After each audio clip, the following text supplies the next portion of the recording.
Bienvenidos nuevamente a un episodio del podcast Una vida sin pastillas.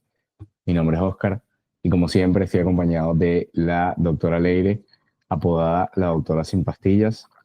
Hoy vamos a hablar de un tema muy interesante porque sé que esto es algo que le pasa a muchas personas, Leire, y es el tema de la retención de líquidos en exceso.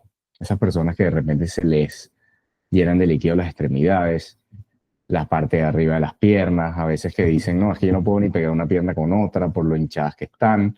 Bueno, vamos a hablar sobre esa hinchazón, a qué se debe, cuál es el origen de ese problema y cómo se relaciona con el resto de las cosas que estamos hablando constantemente.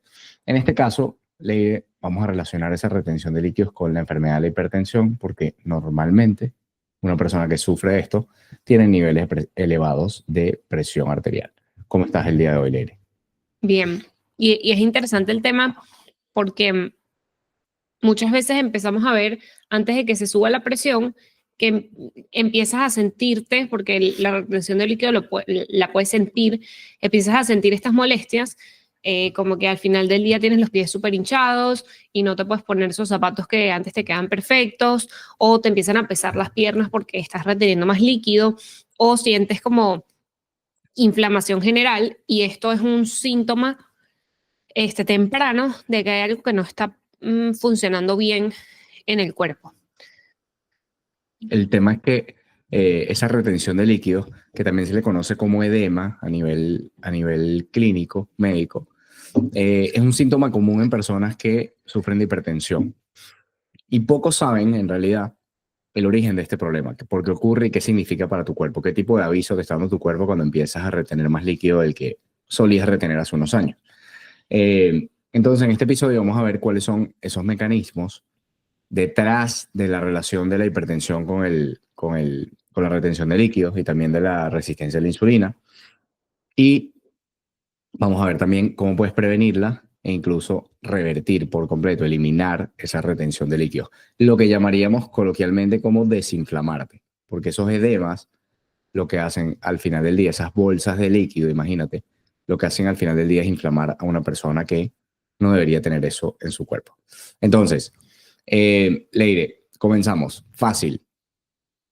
Yo que no soy médico, lo voy a explicar. La retención de líquidos ocurre cuando el cuerpo acumula agua en exceso en los tejidos. Esto puede causar, por ejemplo, hinchazón en los tobillos, es una de las cosas más comunes que vemos, en las piernas o también en las manos, en las extremidades superiores. También puede dar una sensación de pesadez o tensión en las extremidades. Es a veces difícil explicar estas cosas, pero estas palabras quizás lo describen un poco. Pesadez, tensión, que se puede traducir incluso en dolor, en algún caso. Esa tensión extraña, algo que no sentías antes y ahora te incomoda. ¿Qué será esto que me está pasando? Puede manifestarse también como un aumento de peso repentino y sin mucha explicación. Oye, es que de un tiempo para acá me empecé a engordar, por ejemplo. Y aunque muchas condiciones, como voy a explicar ahora Leire, pueden causar esta retención de líquidos en exceso, como por ejemplo la insuficiencia renal, porque recuérdense que los riñones son un filtro, se encargan de botar en parte y de nivelar los líquidos que hay en el cuerpo, pues la hipertensión es una de las causas principales. Es un aviso para decirnos que hay algo que está ocurriendo relacionado con la presión, cómo el corazón está bombeando la sangre, cómo están funcionando los riñones y cómo entonces a últimas el cuerpo está almacenando ese líquido en exceso. Leire, entonces vamos a hablar de una vez. Sí, de la Sobre esto. relación que existe entre esa retención de líquidos y la hipertensión. El cuerpo puede retener líquidos por diferentes motivos. Hay muchísimas causas, como Oscar acaba de decir, para que tu cuerpo tenga como consecuencia ese problema de que tiene más líquidos de los que debería, y eso te genera molestias, hinchazón de los pies, de las manos, inflamación en general. Pero hay una de las principales causas, que es la hipertensión, y yo les quiero explicar un poquito cuál es la relación que existe entre esa retención de líquidos y la hipertensión arterial. Cuando una persona es hipertensa, o sea, hace hipertensión arterial, cuando ya tienes ese problema, afecta directamente la capacidad que tiene tu cuerpo de manejar los líquidos dentro de tu cuerpo, porque tú, por ejemplo, consumes todos los días líquidos, estás constantemente tomando líquidos, pero también estás eliminando. Tiene que haber un balance entre esos ingresos de líquidos y esa salida de líquidos, que puede ser porque vas al baño o porque sudas. Hay diferentes salidas de esos líquidos. Pero cuando una persona es hipertensa, eso afecta la capacidad normal que tiene el cuerpo de mantener cierto balance entre las entradas y las salidas de líquido. Y lo altera, haciendo que pues, la salida de esos líquidos no sea lo suficiente como para que tú te sientas bien, normal, sin esos síntomas que Oscar acaba de describir. Y la principal causa, bueno, voy a hablar de varias, pero la principal causa y ese conector entre la hipertensión y la retención de líquidos es la resistencia a la insulina. Hasta el 90% de los casos de personas con hipertensión arterial primaria, es decir, la gran mayoría de personas que son hipertensas son resistentes a la insulina y tienen esta hormona, los niveles de esta hormona altos. Y uno de los efectos que tiene, efectos negativos de tener demasiada insulina en el cuerpo, que genera justamente esa resistencia a la insulina, es que le manda la señal a los riñones de que retenga sodio. Y con el sodio vas a retener más agua. Y eso va a aumentar el volumen de sangre, va a aumentar el volumen de líquidos en tu cuerpo, porque si le estás dando la señal a los riñones de que retengan sal, retengan sodio, el agua se viene, se queda en el cuerpo, bueno, va a haber mayor volumen de líquidos en el cuerpo, eso se traduce en que hay un mayor volumen de sangre y por ende la tensión aumenta. ¿Por qué? Porque si hay más sangre circulando en todo el sistema circulatorio del cuerpo, el corazón como bomba se tiene que esforzar más para movilizar todo ese volumen de sangre. Es algo bastante sencillo de entender, porque si tú pones, bueno, si agregas más líquido, pues esa bomba se tiene que esforzar de más. ¿Y cuál es la relación que existe entre esa resistencia a la insulina y la hipertensión? Bueno, la retención de líquido. La insulina le dice a los riñones, retén más sodio, retén más agua, hay más volumen de líquidos en general, hay más sangre, me tengo que esforzar de más. Hay otro aspecto importante de la hipertensión y es que la hipertensión daña los riñones, daña los vasos sanguíneos en general de todo el sistema circulatorio, pero en especial va dañando lentamente los riñones. Y eso afecta también su capacidad de cumplir su función normal, que es la de filtrar, la de encargarse de decidir qué líquidos se quedan y qué líquidos se van. Y esto genera, obviamente, un círculo vicioso porque el cuerpo empieza a acumular más líquidos de los que debería y eso aumenta aún más la presión. Es decir, te genera esos síntomas molestos de retener líquidos, que lo puedes ver porque lo estás viendo, porque te estás viendo los pies y los tienes hinchadísimos, porque te estás intentando ver el tobillo y ya no lo ves, porque es casi que desde la pierna sigues al pie. Y eso a su vez genera algo que quizás no estás viendo, pero que vas al médico y te dicen, bueno, es que tienes la presión, está como un poquito elevada. Es una señal, es un aviso de que hay algo que no está funcionando bien a nivel hormonal. Y hablando de hormonas, hay otra hormona que se afecta de manera negativa al estar los niveles de insulina aumentados en el cuerpo. Es decir, una persona que es resistente a la insulina y en su cuerpo hay mucha insulina, porque eso es lo que caracteriza una persona con resistencia a la insulina, son niveles elevados de insulina. Ese nivel elevado de insulina aumenta y afecta el eje angiotensina-aldosterona, renina, angiotensina, aldosterona, que es un eje hormonal que controla los riñones.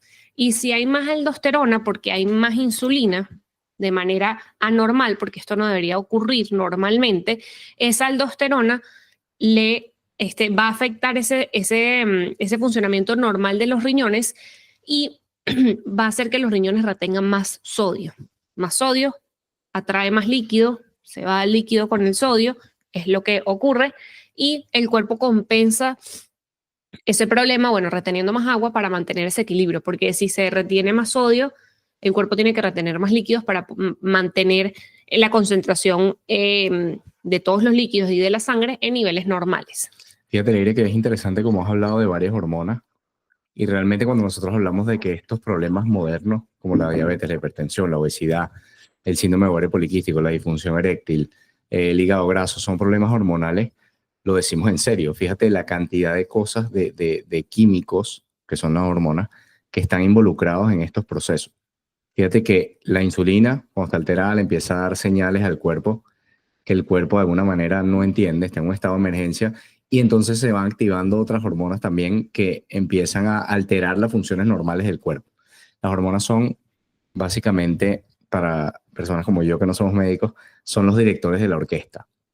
Tenemos hormonas de distintos tipos para todos los procesos del cuerpo. Tenemos, fíjate que Leire nada más había mencionado la insulina, la aldosterona, pero estamos hablando de otras hormonas importantísimas como por ejemplo el cortisol, la adrenalina, la melatonina, que es la hormona del descanso. Entonces, todos estos procesos realmente no es tan fácil como, ay, dime qué como. Oscar Leire, dime qué como. No, es que tienes que crear un entorno de vida. Tienes que cambiar muchas cosas a tu alrededor para que el cuerpo en general pueda hacer con normalidad sus procesos y que esas hormonas no estén alteradas, sino que estén funcionando de forma normal. Entonces, sí, es verdad, estas enfermedades como la hipertensión, la diabetes, son procesos hormonales, son desórdenes hormonales. Y la única forma de arreglarlo es volver a la normalidad. Porque hace 20 o 30 años a ti no te fallaban esos procesos hormonales. Te empezaron a fallar de un momento hacia adelante. Entonces la pregunta es, ¿qué pasó? ¿Cuál es la raíz de mi problema? ¿Qué fue lo que empecé a hacer o qué hice más de la cuenta para volver atrás y eliminar eso que está haciendo que tu cuerpo ahora esté en pleno desorden hormonal? Creo que te falta esto es importantísimo, esto que vas a decir ahora, que sería la cuarta Sí, causa, que es el óxido nítrico. el efecto negativo que tiene la resistencia a la insulina sobre la hipertensión por el efecto que tiene sobre el óxido nítrico. El óxido nítrico es una sustancia que produce nuestro cuerpo en presencia de algunas cosas como el sol, y uno de los efectos de ese óxido nítrico es que es uno de los vasodilatadores más potentes que existen. Y una de las cosas importantes para que todo el sistema circulatorio funcione bien es que no puede haber más resistencia de la que el corazón puede manejar, porque si hay más resistencia, cuando las arterias y las arterias en general se ponen más duras, mi corazón como bomba va a tener que esforzarse más para vencer esa resistencia y que se pueda movilizar la sangre. Y cuando una persona es resistente a la insulina, disminuyen los niveles de óxido nítrico, es decir, no tiene la capacidad normal de mantener dilatados los vasos sanguíneos. Es decir, aumenta la resistencia y le pone más difícil al corazón su trabajo de bomba. Tal cual. Y es importante porque eso está empeorando la situación, tanto de retención de líquidos como de hipertensión. Y eso tiene muchas consecuencias. O sea, yo creo que ahorita podemos hablar un poquito de qué consecuencias tiene esa retención de líquido, que estamos diciendo que es uno de los síntomas de un desorden hormonal, pero aparte, ¿qué consecuencias puede traer esa retención de líquido? Tal cual. Bueno, Leire, yo creo que lo primero es la incomodidad física que produce. Obviamente, una persona que está todo el día hinchada, reteniendo líquidos en exceso, está muy incómoda.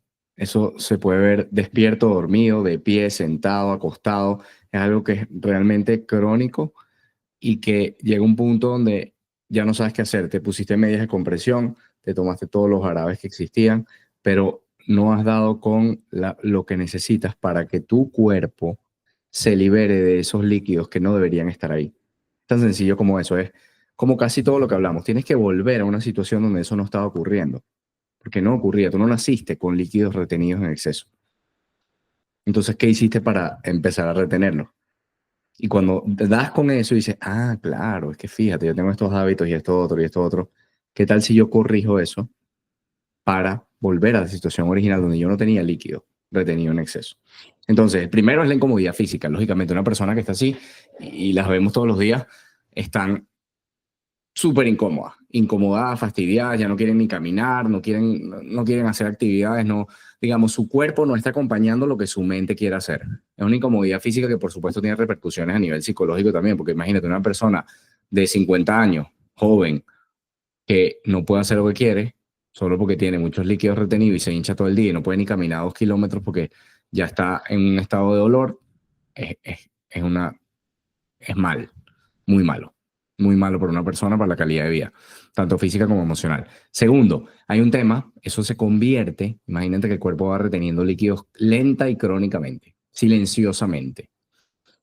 Eso va a caer en un estado, tu cuerpo va a caer en un estado de hipertensión arterial en algún momento, no sabemos cuándo, y por eso esto es una de las señales más latentes de la resistencia a la insulina, es que la persona empieza a retener esos líquidos, que todavía no se han traducido en hipertensión, pero en algún momento va a ocurrir la hipertensión, porque el cuerpo no va a poder manejar esa cantidad de líquidos de forma normal. Obviamente esa bomba, como explicaste tú, Leire, se va a empezar a llenar de agua, de agua, de agua, y va a tener que, para hacer el mismo trabajo que hacía antes, ejercer más presión. Entonces ahí empieza el tema de la hipertensión, que es un círculo vicioso, donde vas al médico, te manda pastillas, luego ya esa pastilla no te funciona y te mandan otra, pero igual te da una crisis y vas a la emergencia y entonces te mandan el captopril debajo de la lengua y tu vida se convierte en qué demonios tengo que tomarme para no estar en esa situación. Y también, si lo entienden, como que la hipertensión es una respuesta casi que de sobrevivir, porque tu cuerpo está lidiando con muchísimos problemas hormonales, entre ellos hay demasiados líquidos que manejar y para que funcione y para que sigas vivo, tu cuerpo va a subir la presión. Entonces tú dirías, bueno, mi cuerpo está compensando uno de esos problemas. Sí, lo que pasa es que las consecuencias de la hipertensión pueden llegar a ser fatales. De hecho, la hipertensión es el primer factor de riesgo cardiovascular que existen. Y la enfermedad cardiovascular es la primera causa de muerte a nivel mundial. Claro. Y la hipertensión es lo que te pone a mayor riesgo de tener un infarto. Y no es el colesterol, porque cuando tú vas al médico y te dicen, es que para evitar que te dé un infarto, lo que tienes que hacer es bajar tu colesterol y que no lo tengas por encima de 200, y eres hipertenso y sigues tomando medicamentos y tu médico no te está diciendo que tienes que hacer algo al respecto porque te dice, bueno, la tienes controlada, no estás mejorando tu salud. Y por bajar el colesterol, no estás evitando que te dé un infarto. La mayoría de las personas que llegan infartadas a un hospital tienen el colesterol normal. Normal, exacto, menor a 200, controlado, porque esa no es la principal causa de enfermedades cardiovasculares como el infarto, es la hipertensión. Por eso es un tema tan importante, porque aparte, como vamos a explicar un poquito más adelante, hay cosas que tú puedes hacer para evitar que esos desórdenes hormonales ocurran y evitar que llegues a ser hipertenso. E incluso cuando eres hipertenso puedes lograr revertir esa enfermedad. Por ahí dicen, el sistema de salud no tiene nada de salud. Mira, yo digo, más bien, el sistema de salud ha avanzado tanto que todos estamos enfermos. Leire, entonces, otra consecuencia, aparte de esa incomodidad física y el aumento que va a ocurrir en la presión arterial, porque eventualmente la bomba va a tener que trabajar a mayor presión para poder hacer el mismo trabajo que hacía hace 10 años con normalidad. Es el tema de, por ejemplo, la insuficiencia cardíaca, porque en casos avanzados, el corazón no puede manejar esa carga adicional de presión y lleva a una acumulación de líquido en los pulmones, que es lo que se le conoce como el edema pulmonar. Es algo delicado, bien delicado, que incluso se tiene que tratar quirúrgicamente, te tienen que sacar ese líquido porque ya tu propio cuerpo no lo puede hacer, algo terrible. Y seguramente alguien ha tenido un familiar que ha tenido episodios de este estilo, porque tristemente es algo común. Ahora, también puede haber daño colateral a otros órganos, porque los riñones, el hígado y el cerebro también pueden verse afectados por esa retención de líquido en exceso, que al final va a causar, en algún punto de camino, no sé decirte cuándo, y ojalá que tomes conciencia para que no ocurra nunca, en hipertensión arterial. Ahora, Ley, vamos a dar la parte más divertida, que es, ok, ¿cómo podemos hacer ahora para acabar con este problema? Ya lo entendimos, que siempre nuestro objetivo con estos cortos episodios, que ustedes entiendan un poco más parte de lo que les está ocurriendo, lo que les puede estar ocurriendo a ustedes o a algún familiar. Y ahora vamos a hablar de, ok, ¿qué puedo hacer? ¿Qué puedo empezar a hacer hoy desde mi casa gratis para vencer este problema? Sí, puedes tomar algunas medidas que te van a ayudar a retener esos líquidos que no deberían estar en tu cuerpo. Eliminar esos líquidos y mejorar tu salud cardiovascular. Lo primero que tienes que hacer es cambiar algunas cosas claves en tu dieta. Lo primero, como siempre decimos, porque es una de las cosas más importantes que tienen que hacer, es eliminar los aceites de semilla industriales. El aceite de maíz, el de canola, el de girasol, todos esos aceites son basura y aumentan la inflamación en tu cuerpo, en todas las células, en todos los tejidos, y aparte empeoran la resistencia a la insulina. Y recuerden que la resistencia a la insulina, que la mayoría de las personas con hipertensión son resistentes a la insulina. Entonces tienes que acordarte de ese dato, casi el 90% de las personas con hipertensión son resistentes a la insulina, entonces también tienes que revertir esa resistencia a la insulina que conviven. La mayoría de las personas que tienen hipertensión son resistentes a la insulina. Y hay otra cosa importantísima en la dieta. Número 1, eliminar los aceites de semilla industriales. Y número 2, consumir suficiente sal. Esta es una de las primeras cosas que les retiran a las personas con hipertensión. Y que aparte estas personas con hipertensión se hinchan y les dicen, no, es que estás consumiendo mucha sal. Te estás hinchando porque estás consumiendo mucha sal.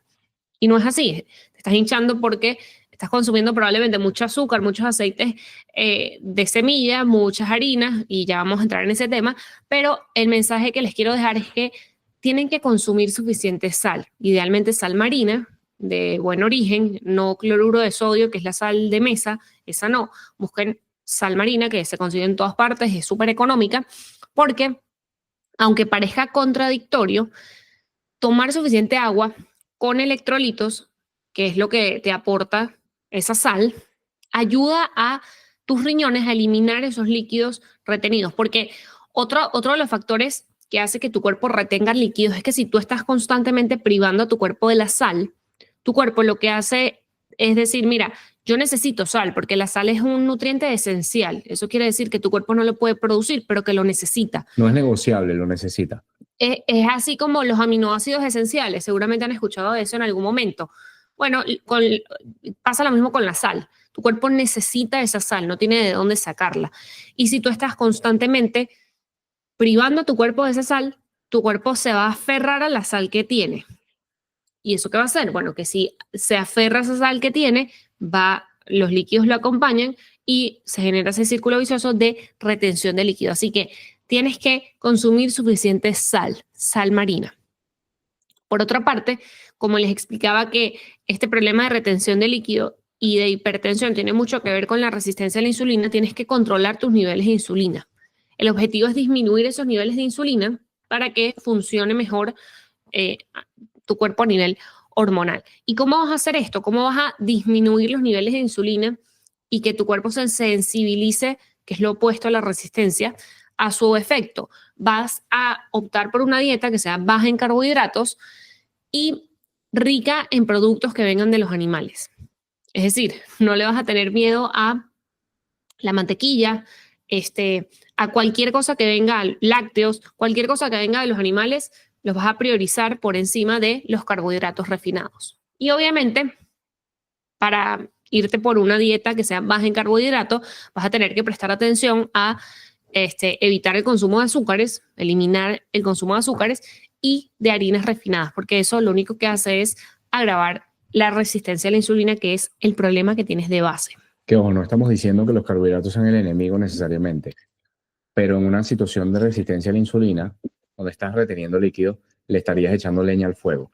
Por eso es que tienes que hacer una terapia temporal de disminuir el consumo de estas cosas para que tu cuerpo vuelva a la normalidad, y cuando lo haya hecho, en ese caso puedes empezar a reintroducir algunos alimentos que durante ese tiempo en el que te estás sanando no vas a comer. Esa es como la base de todo esto. No es hacer una dieta keto de por vida, no es demonizar los carbohidratos, es simplemente entender que tienes dos posibilidades. O estás en sensibilidad a la insulina o estás en resistencia a la insulina. Si estás en resistencia, tienes que volver a sensibilidad. Y si estás en sensibilidad, o una vez que llegas a la sensibilidad porque ya no eres resistente, entonces puedes empezar a reintroducir algunas comidas que vas a poder procesar sin ningún problema y sin que eso te enferme, sin que eso te vuelva hipertenso o diabético. Entonces es importante entender que esto no es un tema de blanco y negro. Esto es un tema de dónde te encuentras. Perfecto. Vamos a trabajar esa situación para que vuelvas a la normalidad, y por eso nosotros hablamos constantemente del metabolismo regenerativo. Esas son las dos palabras que utilizamos, porque tú puedes regresar a esa situación donde todo funcionaba. Solo tienes que darle a tu cuerpo el espacio para hacerlo. Solo tienes que darle a tu cuerpo alegría Macarena, como yo siempre digo. Lady. Ok, como les decía, tienen que cambiar su dieta y les di algunos puntos súper importantes. Suenan sencillos, pero si ustedes se ponen a analizar su dieta, es probable que estén consumiendo poca sal, que estén consumiendo demasiados carbohidratos y que estén privando a su cuerpo de muchos nutrientes que vienen de los animales y que están haciendo todo al revés. Entonces, eso es súper importante por el lado de la dieta. Y luego hay otros 2 puntos que son aún más sencillos de hacer. El primero es sal. Sal a la naturaleza. No tienes que irte a una montaña solo, no. Puedes salir abajo de tu edificio, fuera de tu casa. Sal y exponte al sol. Y hay algo importante. Cuando nos exponemos al sol, le damos la opción al cuerpo de producir óxido nítrico, que es esta sustancia que ayuda a vasodilatar todos los vasos sanguíneos y en consecuencia disminuye la resistencia de ese sistema circulatorio y la bomba, que es el corazón, se esfuerza menos. Algo tan sencillo como salir, dejar de tenerle miedo al sol, eso no significa que vas a pasar todo el día bajo el sol quemándote, no, un rato camina y si no quieres caminar, nada, te ves un ratico el sol y listo. Va a ayudar a tu cuerpo a que ese sistema linfático, bueno, elimine el exceso de líquidos que te están molestando y que están generando también esa hipertensión. Y lo último que puedes hacer, que es bastante sencillo, es hacer contacto con la tierra. ¿Cómo lo puedes hacer? Mira, sales, buscas un jardín, grama, tierra, arena, lo que sea, tierra, y te vas a quitar los zapatos. Vas a quedarte con los pies descalzos y vas a hacer conexión a tierra. Y eso tiene muchísimos beneficios sobre la salud y el que más relación tiene con el control de la hipertensión es que hace que tu sangre se vuelva menos viscosa y eso genera, bueno, que disminuya poco a poco tu presión arterial. Entonces, fíjense que la dieta, el cambio de dieta es muy importante, pero hay otras cosas, o sea, no es lo único que puedes hacer por tu salud. Y por eso es que nosotros en el programa Sin Pastillas tenemos diferentes pilares. Uno de ellos es la alimentación y yo diría que es el más importante, pero manejamos otros pilares porque no es todo. Es casi todo, pero no todo. Es casi de hecho, todo. es tan importante, Leire, que nosotros ayudamos a las personas a revertir las enfermedades sin hacer ejercicio. Y eso es súper importante. Sí. Así de importante es la alimentación. Las personas en nuestro programa al principio no hacen nada de ejercicio, se los pedimos, no hagas ejercicio. No te muevas si tú quieres. Solamente enfócate en la alimentación. Y cuando ya tienes la alimentación manejada, o más o menos te estás acostumbrando a ella, empiezas a descansar mejor, porque incluimos el pilar de descanso, donde empiezas a eliminar algunas cosas en tu entorno que van a hacer que tu cuerpo esté mucho más tranquilo, más relajado. Después hablamos de ejercicio y al final, en la 4ª semana, que es donde estamos hoy estamos despidiendo el programa de noviembre. Noviembre, Estamos diciembre. tristes, pero siempre hay que pasar la página y comenzar una etapa nueva. Además, todas esas personas se gradúan y ahora van a hacerlo solitas sin nosotros. En la 4ª semana, Leire, les enseñamos algo que es muy interesante, que es cómo comer mal. Porque comer mal es parte de la vida. Tú tienes que saber comer mal, pero tienes que desarrollar la habilidad. Y para saber comer mal, tienes que diferenciar comer mal de comer bien. Saber que las dos cosas están separadas y que tú la mayoría del tiempo comes bien y solamente en algunos espacios comes mal. Y lo sabes hacer para que no tenga implicaciones en tu salud, para que no retrocedas y para que no vuelvas al camino de la enfermedad y de las pastillas que nunca se acaban. ¿Tú te has puesto a pensar, Leire, que las pastillas nunca se acaban? Qué triste es eso. Una vida con pastillas. Pastilla y pastilla y pastilla. Y ya no te sirve y te mandan otra. Cambian el nombre, cambian el edad. Un desastre. Mira, Por eso es que preferimos la vida sin pastillas. Están preguntando que si sirve caminar descalzo en la casa. No va a tener el efecto que buscas. Tiene otros efectos muy buenos porque vas a evitar estar con zapatos que destruyen tu pisada y muchas cosas en tus pies, pero no, para efectos de lo que estamos explicando tienes que salir grama, césped, ¿cómo más le dicen? Porque sé que a veces no entienden la palabra grama. Tierra, Sí, la arena, tierra. agua, o sea, agua no de la piscina, agua, por ejemplo, de un lago, el mar, también funciona. Correcto. Leire, muchísimas gracias y como siempre la invitación, el 13 de enero comenzamos con el primer programa del año, está casi full y no es casualidad, la gente quiere empezar el 2025 libre de pastillas, así que pueden hacerlo, pueden tener una entrevista con nuestro equipo para ver si califican en sinpastillas.com y por lo demás, que pasen un feliz diciembre, igual creo que todavía la semana que viene nos vemos, ¿no? Sí. 19, 20, algo así, el viernes que viene el nos 20. vemos. Sí. El 20 es el último antes de Correcto. 2025. Lo haremos el viernes que viene, el último del año. Vamos a preparar un tema bueno. Entonces, cuídense mucho. Ojalá que vivan todavía sin pastillas o que estén más cerca de vivir sin pastillas. Y para eso, como siempre, cuenta con nosotros. Chao, chao.